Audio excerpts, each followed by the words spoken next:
Glendale this time is affirmative and Hoover is negative. And respectively, the opening is Rowena Kishishian from Glendale and Danny Crawford from Hoover.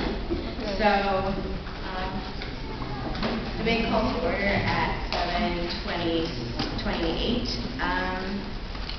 Resolve that the United States should ratify the Kyoto Protocol.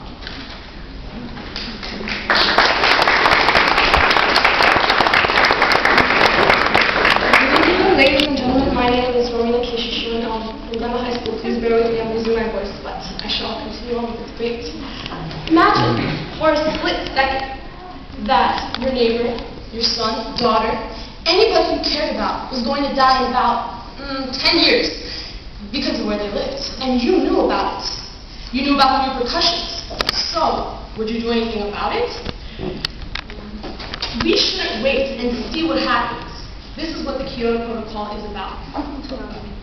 After 150 years of industrialization, here we are, the United States of America, with the effects of temperature increases that are unavoidable. So what do? What can we do?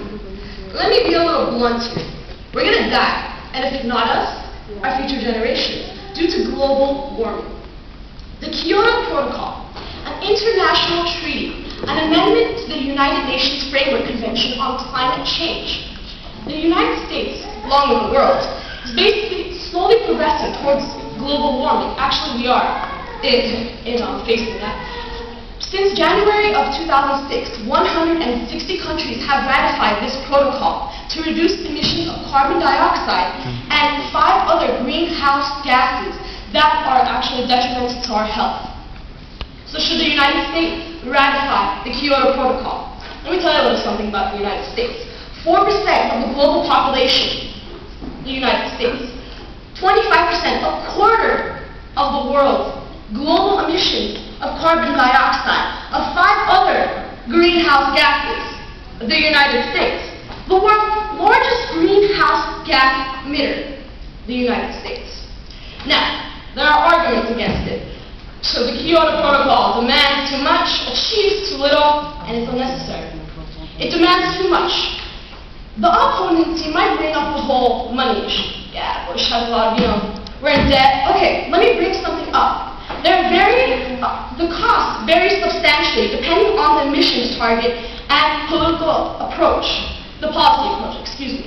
The U.S. can employ market-based mechanisms such as emissions trading, which would achieve a decrease in the actual cost, proving it to be cost-effective rather than actually deeming it very expensive for the United States to take on. Second point, it achieves too little. Even the smallest increase, noted by scientists, in the average global temperature leads to significant climate changes. China, 3,541 million metric tons of carbon dioxide emissions. With the Kyoto Protocol ratified, 17% reduction rates. How about that? So it does work. Third point, it's unnecessary. Okay, the only legally binding international agreement that addresses the problem of global warming climatically, globally, is the Kyoto Protocol. So what's so unnecessary about it? In 2012, 6 years from now, did you know that the growth of carbon dioxide emissions will be 12%? That a 9 degrees Fahrenheit increase will actually occur. So if you think the temperature right now in California is really bad, just imagine how it's going to be in 6 years. Now let me bring up one point that I'm not sure if the opponents will bring up, but I still want you all to know. ExxonMobil, said by critics, is, quote, the power behind Bush's throne, critics said, undermining international climate change negotiations.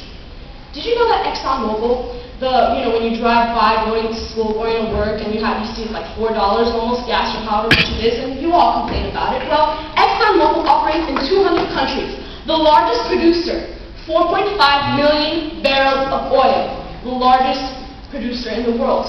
And guess what? They're the reason why the United States isn't actually ratifying the protocol.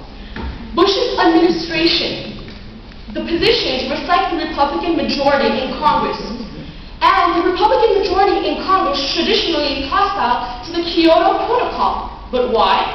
Well, let me tell you something about the Republican majority. Did you know that last year ExxonMobil gave $1 million to the Republicans? No, you probably didn't know that, huh? Last year, 91% of political donations went to the Republicans. So let's take a second here. I wonder why Bush's organization, why aren't they ratifying it? Could it be because ExxonMobil gave them a couple millions? Maybe. Lastly, before I conclude my speech, I would just like to say one more thing. Australia. Two notable countries, the United States and Australia, that do not want to ratify. Why doesn't Australia want to? 80% of Australians said they would. But according to research, if the United States ratifies it, Australia will too. Vote affirmative. Thank you.